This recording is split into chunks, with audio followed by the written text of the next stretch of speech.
আগের ভাগে আপনারা দেখেছেন তুমি ভয়ের চোটে গোমতীর চোখ মুখ শুকিয়ে গিয়েছিল। নর্তকীর পোশাক পরা একজন মহিলা তার সামনে দাঁড়িয়েছিল। তার সারা শরীরে গভীর ক্ষত ছিল, আর সেখান থেকে পোকামাকড় বেরিয়ে আসছিল। চোখের মণি সাদা হয়ে বাইরের দিকে বেরিয়ে আসছিল। সে একবার মেঘনার দিকে তাকালো, আর মেঘনার হাতের সেই রক্ষাসূত্র তক্ষুনি ছিঁড়ে ওখানে পড়ে গেল। আর ঠিক সেই সময় ওই আত্মা আবার মেঘনার শরীরে প্রবেশ করল, আর মেঘনা তার মাথাটাকে পিছনের দিকে ঘুরিয়ে তার মায়ের দিকে বিভৎসভাবে হাসতে হাসতে বলল, কি বলেছিলাম আমি তো নিজের প্রতিশোধ নিয়েই ছাড়ব গোমতী। আমায় তো নিশ্চয়ই চিনতে পেরেছ। গোমতী ভয় কাঁপছিল, তার চোখ দিয়ে জল গড়িয়ে পড়ছিল, আর সে বিড়বিড় করে বলছিল, হতে পারে না, এটা হতে পারে না। কিন্তু সামনে দাঁড়িয়ে থাকা মেঘনার অদ্ভুত হাসি তার মনে আরো ভয় ধরিয়ে দিচ্ছিল। ওই হাসির পেছনে ওই আত্মার বলা কথাগুলো গোমতীর অন্তরকে ক্ষতবিক্ষত করছিল। তোর কর্মফল তুই পাবি, কিন্তু এত সহজে নয়। যেভাবে আমি কষ্ট পেয়ে মরেছিলাম, সেরকম নিজের চোখের সামনে তোর মেয়েকে কষ্ট পেয়ে মরতে দেখবি। গোমতীর হৃদয় কেঁপে উঠল, তার চোখে মুখে ভয় এবং চিন্তা একসাথে ফুটে উঠল, যেন কোনো পুরনো রহস্য তার চোখের সামনে হঠাৎ করে জীবিত হয়ে উঠেছে। সে কেঁদে উঠল এবং কাঁপা কাঁপা স্বরে ওই আত্মার কাছে নিজের মেয়ের প্রাণ ভিক্ষা চাইতে লাগল। সে বারবার এই কথাই বলছিল, তুমি চাইলে আমাকে মেরে ফেলো, কিন্তু আমার মেয়েকে ছেড়ে দাও। আমি আমার মেয়ের প্রাণ ভিক্ষা চাইছি। তুমি আমায় মেরে ফেলো, কিন্তু আমার মেয়েকে ছেড়ে দাও। এটা বলতে বলতে কাঁপা কাঁপা হাতে গোমতী নিজের গলায় নিজেই ছুরি রাখল। তার চোখ থেকে জল পড়েই যাচ্ছিল, কিন্তু তার অবস্থা দেখে মেঘনা আরও জোরে জোরে হাসতে লাগল। আর সে গোমতীকে বলল, নিজের মেয়েকে কষ্ট পেতে দেখে তোমার খুব কষ্ট হচ্ছে না? তুই ভুলে গেছিস আমার সঙ্গে কি হয়েছিল? প্রায় ৩৫ বছর আগে রাজস্থানের রাজমহলে একজন নর্তকী চন্দ্রমুখী নৃত্য করছিল। রাজা এক দৃষ্টিতে চন্দ্রমুখীকে নৃত্য করতে দেখছিল, আর রানী এক দৃষ্টে রাজার দিকেই তাকিয়েছিল। চন্দ্রমুখীকে রাজা যেভাবে দেখছিল সেটা রানী স্পষ্টভাবে বুঝে গিয়েছিল। এই নর্তকী চন্দ্রমুখীর ইচ্ছে আমি খুব ভালো করে বুঝতে পারছি। নিজের রূপ দিয়ে রাজাকে ভোলাতে চাইছে, আমার জায়গা নিতে চাইছে, কিন্তু আমি থাকতে সেটা কখনো সম্ভব হবে না। আমি হতেই দেব না। গভীর রাত, চন্দ্রমুখী রাজমহল থেকে বেরিয়ে নিজের বাড়ির দিকে যাচ্ছিল। তখনই পেছন থেকে কেউ তার কাঁধে হাত রাখল। সে ঘাবড়ে গিয়ে পেছন দিকে তাকালো, তখন দেখল রাজা তার পেছনে দাঁড়িয়ে আছে। রাজা মশাই, আপনি? ভয় পেও না চন্দ্রমুখী, আমি তোমার জন্য এই নতুন ঘুঙুরটা এনেছি। তোমার পায়ে ঘুঙুর বড় ভালো লাগে, ভাবলাম তোমাকে উপহার দিই। কিন্তু রাজা মশাই, এর কি দরকার আছে? রেখে দাও চন্দ্রমুখী, ভালোবেসে দিচ্ছি। রাজার দেওয়া উপহার কেউ কখনোই অস্বীকার করতে পারে না। রাজা মাঝে মধ্যেই সবাইকে উপহার দিত, তাই চন্দ্রমুখী সরল মনেই সেটা গ্রহণ করল। কিন্তু জানলায় দাঁড়িয়ে রানী সমস্ত কিছু দেখছিল, আর এটা দেখে তার রক্ত গরম হয়ে উঠল। এই চন্দ্রমুখী এত সহজে হার মানবে না। কে জানে এমন কি জাদু করেছে আমার রাজামশাইয়ের ওপর? এমন কি করেছে যে রাজামশাই ওর মোহে পড়েছে? নিজের রূপ দিয়ে রাজামশাইকে ওর জালে ফাঁসিয়েছে। সেই জন্যেই রাজামশাই এখন আর আমাকে ভালোবাসে না। একে আমি এখন এমন অবস্থা করব যে কোনোদিনও নিজের মুখ আয়নাতে আর দেখতেও চাইবে না। রাজা রাজমহলে ফিরে আসার পর রানী চুপি চুপি চন্দ্রমুখীর দিকে গেল আর তার সামনে এসে দাঁড়ালো। রানীমা, আপনি এত রাতে এখানে? সত্যি সত্যি বলো, তোমার উদ্দেশ্যটা কি? তুমি কি চাইছোটা কি? তুমি জানো তো আমি গর্ভবতী। রাজার সন্তান আমার মধ্যে বড় হচ্ছে। রানীমা, আমি কিছুই বুঝতে পারছি না, আপনি কি ব্যাপারে বলছেন? আমি তোমার কথা খুব ভালো করে বুঝতে পারছি। বেশি না বোঝার ভান করো না, বুঝলে? আমার স্বামীর দিকে তোমার লক্ষ্য রয়েছে। নিজের রূপ দিয়ে আমার স্বামীকে ভোলাতে চাইছো তুমি, আমার জায়গা তুমি নিতে চাইছো। একটা কথা মন দিয়ে শুনে রাখো, আমি বেঁচে থাকতে সেটা কখনো সম্ভব হবে না। তারপরেও যদি তুমি রাজামশাইকে ভোলানোর চেষ্টা করো তাহলে তুমি অনেক বড় শাস্তি পাবে। ব্যাস, অনেক হয়েছে রানীমা। আমি চুপ করে আছি মানে তার মানে এই নয় যে আমি কিছু বলবো না আর আপনি যা খুশি তাই বলবেন। আমি শুধু আপনার মহলে নৃত্য করতে আসি, কারণ আমার বাড়িতে আমার মা ছাড়া আর কেউ নেই, আর সেই জন্যে আমাকেই রোজগার করতে হবে। আপনি যেমনটা ভাবছেন আমার মনে সেরকম কিচ্ছু নেই, বুঝতে পেরেছেন? চন্দ্রমুখীর কথা শুনে রানীর রাগ আরও বেড়ে গেল। সে চুপি চুপি আবার মহলে ফিরে গেল, কিন্তু সারা রাত তার ঘুম এলো না। এইভাবেই সারা রাত কেটে গেল। পরের দিন যখন চন্দ্রমুখী মহলে নৃত্য করতে এলো, রানী সেই ঘরে গেল যেখানে চন্দ্রমুখী নিজের পোশাক পরিবর্তন করত। রানী চন্দ্রমুখীর পোশাক থেকে কিছু চুল সংগ্রহ করল, আর সে মাঝরাতে মহলের একটা নির্জন ঘরে গিয়ে পৌঁছল। ঘরের মাঝখানে সে একটা দ্বীপ জ্বালালো আর চারিদিকে একটা গণ্ডি কেটে দিল। রানী কিছু মন্ত্রোচ্চারণ শুরু করল আর নিজের হাতে একটা কালো রঙের পুতুল ধরল। সংগ্রহ করা চন্দ্রমুখীর চুল ওই পুতুলের গায়ে জড়িয়ে দিল এবং পেরেক গেঁথে দিল। এবার তুই দেখ তোর এই সুন্দর রূপ কেমন কদাকার হয়ে যায়। রাজামশাইকে তোর মোহে ফেলছিলিস না, এখন তো তোর এমন অবস্থা করব যে তুই একটু একটু করে মৃত্যু ভিক্ষা করবি। রানী কালো কাপড়ে নিজের মুখ ঢেকে নিল এবং চুপি চুপি সে মহলের পেছনে দরজা দিয়ে বেরিয়ে গেল আর চন্দ্রমুখীর বাড়ির দিকে রওনা দিল। মহল থেকে কিছুটা দূরেই চন্দ্রমুখীর একটা ভাঙা চূড়া বাড়ি ছিল। রানী ওই চন্দ্রমুখীর বাড়ির কাছাকাছি মাটি খুঁড়ে ওই পুতুলটাকে পুঁতে দিল। সবার থেকে লুকিয়ে সে আবার মহলে ফিরে এলো এবং নিজের কক্ষে ফিরে শুয়ে পড়ল। এমন কি হয়েছে তোর? কাল রাত অবধি তো তুই একদম ঠিক ছিলিস, হঠাৎ করে তোর কি হলো? দেখি তো, তোর আবার জ্বর আসেনি তো? বিমলা চন্দ্রমুখের কপাল ছুঁয়ে দেখল চন্দ্রমুখের কপাল প্রচণ্ডভাবে গরম ছিল। বিমলা বেশ কয়েকদিন বৈদ্যের কাছে গিয়ে চন্দ্রমুখীর চিকিৎসা করালো, কিন্তু তার অবস্থার কোনো উন্নতি হলো না, বরং দিনে দিনে তার অবস্থা আরও খারাপ হতে শুরু করল। তার চোখের তলায় গভীর কালি পড়ে গিয়েছিল, তার শরীর শুকনো কাঠের মতো হয়ে গিয়েছিল। চন্দ্রমুখী যে এতদিন নিজের সৌন্দর্যের জন্য পরিচিত ছিল, এখন এতটাই খারাপ দেখতে হয়ে গিয়েছিল যে নিজেকে আয়নায় দেখতে পারছিল না। আর যখন সে সাহস করে আয়নার দিকে দেখল, তখন নিজের রূপ দেখে তার চোখ দিয়ে জল বেরিয়ে পড়ল। সে মাটিতে বসে তার মুখ দুহাতে লুকিয়ে ক্রমাগত কাঁদছিল। তার কান্না বন্ধই হচ্ছিল না। তার সারা শরীর শুকিয়ে যাচ্ছিল, তার চোখ লাল হয়ে যাচ্ছিল, যেন তার শরীর দিনে দিনে দুর্বল হয়ে যাচ্ছিল। নিঃশ্বাস নিতে পারছিল না আর তার গলা কেঁপে যাচ্ছিল। সে কখনো তার মুখ ছুঁয়ে দেখত, কখনো আয়নার দিকে দেখত, তারপর মাথা নিচু করে কাঁদতে থাকত। এমন মনে হচ্ছিল যেন তার ভেতর কোনো আগুন জ্বলছে, যেটা তাকে খেয়ে ফেলছিল। তার চামড়া আস্তে আস্তে ঝুলে যাচ্ছিল আর সারা শরীরে প্রচণ্ড যন্ত্রণা হচ্ছিল। আর সে ক্রমাগত ভগবানের কাছে নিজের মৃত্যুর জন্য প্রার্থনা করত। চন্দ্রমুখীর অবস্থা দেখে তার মায়ের চোখ থেকে জল গড়িয়ে পড়ত। যখন তার অসুস্থতা বৈদ্য ধরতে পারল না, তখন তার মা তাকে তান্ত্রিকের কাছে নিয়ে গেল, কিন্তু কেউই তাকে ঠিক করতে পারল না। তন্ত্রের ক্রিয়া কালা জাদু করা হয়েছে তোমার মেয়ের ওপর, কিন্তু এটা ঠিক করতে পারে শুধু সেই যে এই কালা জাদু করেছে। সে ছাড়া আর কেউ তোমার মেয়েকে ঠিক করতে পারবে না। ও এইভাবেই কষ্ট পাবে, আর কেউই এতে কিছুই করতে পারবে না। কিন্তু আমার মেয়ে কার কি ক্ষতি করেছে? কে এমন আমার মেয়ের এত বড় ক্ষতি করলো? আমি তো কিছুই বুঝতে পারছি না। আমি তোমার কষ্ট বুঝতে পারছি, কিন্তু এই ব্যাপারে আমি তোমাকে কোনো সাহায্যই করতে পারবো না। যে ক্রিয়ার প্রয়োগ এর ওপর করা হয়েছে তার প্রতিকার একমাত্র সেই করতে পারে যে এর ওপর ক্রিয়া করেছে, সে ছাড়া আর কেউ না। কেউ হয়তো ঈর্ষান্বিত হয়ে তোমার মেয়ের ওপর এইরকম করেছে, কিন্তু তুমি চিন্তা করো না, একদিন না একদিন তাকে তার কর্মফল ভোগ করতেই হবে। কারোর সাথে খারাপ করা ব্যক্তির কখনো ভালো হয় না। নিজের কর্মফল সে নিশ্চয়ই ভোগ করবে। তুমি ভগবানের কাছে প্রার্থনা করো, হয়তো এতে একমাত্র ভগবানই তোমার সাহায্য করতে পারেন। তান্ত্রিক বাবাও হার মেনে নিয়ে সেখান থেকে চলে গেলেন, কিন্তু ওই দিনের পর চন্দ্রমুখীর অবস্থা আরও খারাপ হতে শুরু করলো। চন্দ্রমুখীর মা তার জন্য খাবার নিয়ে এলো আর সে বিছানায় শুয়েছিল। তার মা নিজের হাত দিয়ে তাকে টেনে তুলল, আর ঠিক তখনই তার মা তার হাতে কিছু অনুভব করল।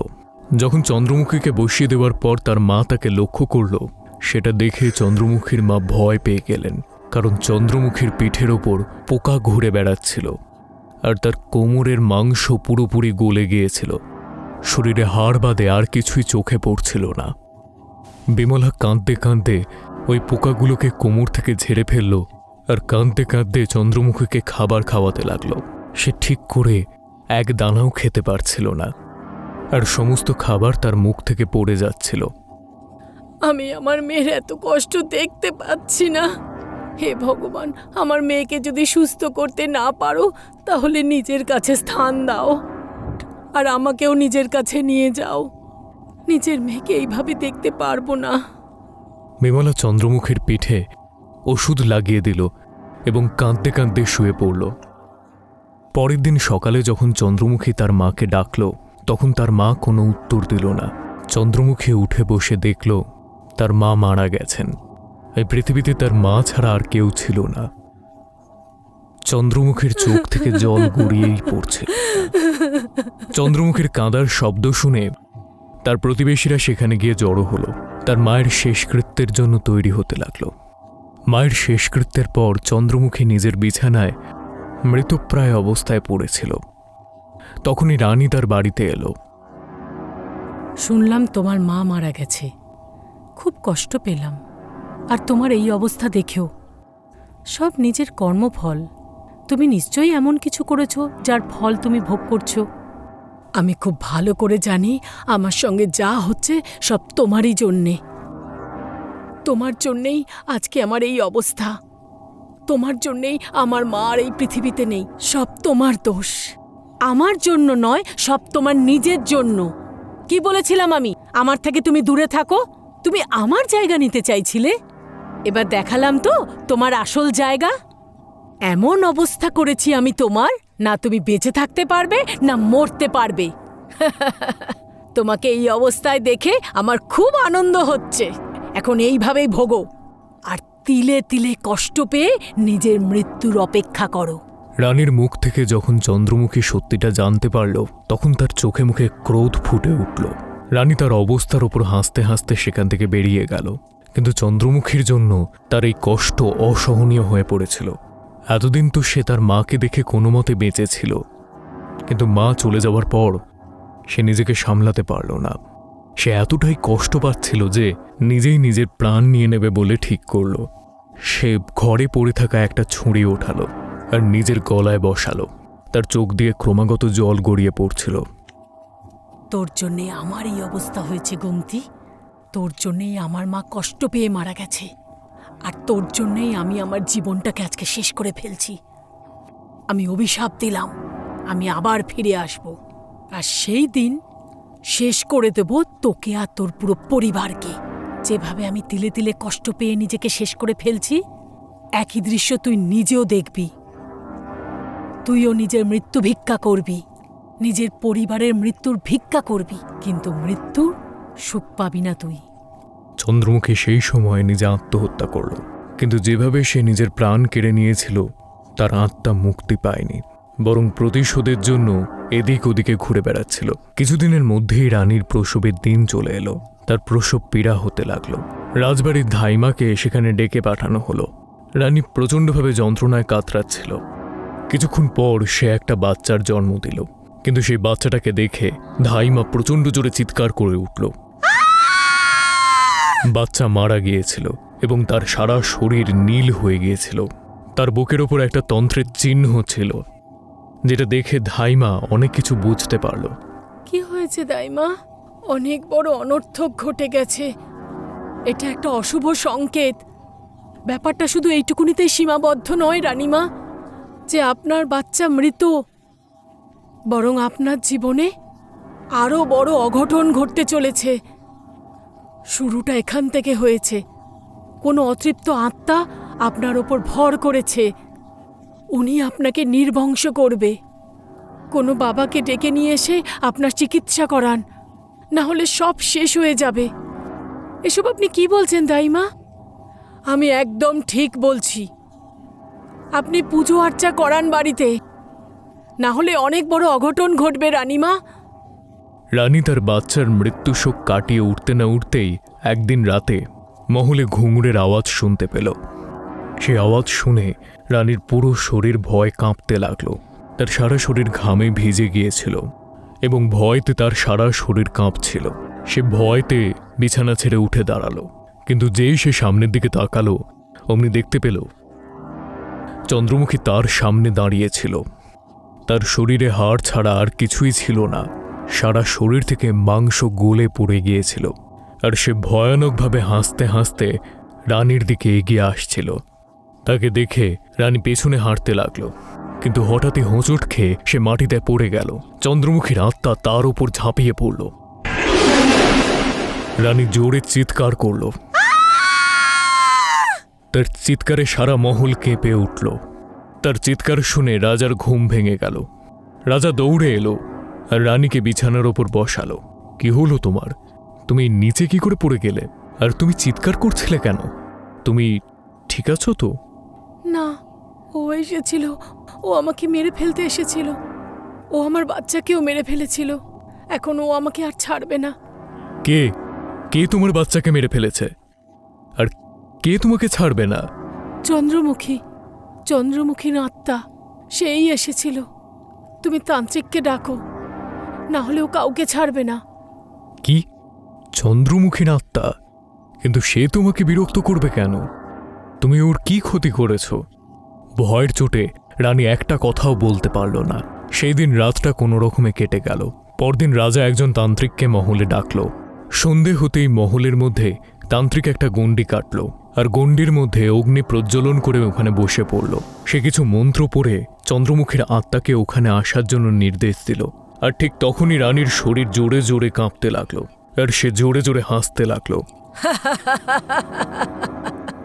তুই ছাড় তান্ত্রিক, তুই কিচ্ছু করতে পারবি না। ও যা কিছু করেছে তার ফল ওকে ভোগ করতেই হবে। ওর জন্যেই আমার মা কষ্ট পেয়ে মরেছে। ওকেও আমি শান্তিতে থাকতে দেব না। না আমি ওর বংশবৃদ্ধি করতে দেব, না ওকেও বাঁচতে দেব। এই আত্মা প্রচণ্ড ভয়ানক হয়ে উঠেছে মহারাজ। এর মুক্তি আমি দিতে পারবো না। এর অন্য কোনো নিবারণ পদ্ধতি আমাকে দেখতে হবে। তুই আমার কিচ্ছু করতে পারবি না তান্ত্রিক। আমি আমার প্রতিশোধ নিশ্চয়ই নেব। তান্ত্রিক সবাইকে মহলের বাইরে বেরিয়ে যাওয়ার নির্দেশ দিল আর রানীকে মন্ত্রশক্তির দ্বারা মহলের চৌকাঠে দাঁড় করিয়ে দিল। সে ক্রমাগত মন্ত্র বলেই যাচ্ছিল এবং রানীর শরীরের ওপর ছাই ছুঁড়ছিল। রানীর ভেতরে থাকা চন্দ্রমুখীর আত্মা জোরে জোরে চিৎকার করছিল। তান্ত্রিক মহলের চারিদিকে ছাই দিয়ে একটা গণ্ডি কেটে দিল। কিছুক্ষণ ক্রিয়া পদ্ধতি চালানোর পর সে রানীর ওপর গঙ্গাজল ছিটিয়ে দিল। মহলের বাইরে থাকা গণ্ডির দরুন চন্দ্রমুখীর আত্মা মহলের বাইরে বেরোতে পারছিল না, আর গঙ্গা জলের স্পর্শের দরুন সে রানীর শরীরের ভেতর টিকতেও পারছিল না। এই জন্য তাকে রানীর শরীর ছেড়ে মহলের ভেতরে প্রবেশ করতে হলো।